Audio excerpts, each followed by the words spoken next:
আলোটা একটা পুরনো তেলের বাতি থেকে আসছিল।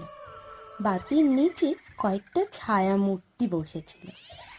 দীপু আর সুজন এক পা এগিয়ে গেল। হঠাৎ সেই মূর্তিগুলোর একটি মুখ তুলে সুজনকে ধরে ফেলল। দুজনে চিৎকার করে পালাতে চাইল, কিন্তু দরজা নিজে থেকেই বন্ধ হয়ে গেল। ঘরের বাতাস ভারী হয়ে উঠল, যেন হাজারো কান্না জমাট বেঁধেছে। এবার ছায়া মূর্তির গলা শোনা গেল। আমাদের কেউ মনে রাখে না, শুধু আলো জ্বালাই, অপেক্ষা করি। পুরো ঘর ঘন অন্ধকারে ঢেকে গেল।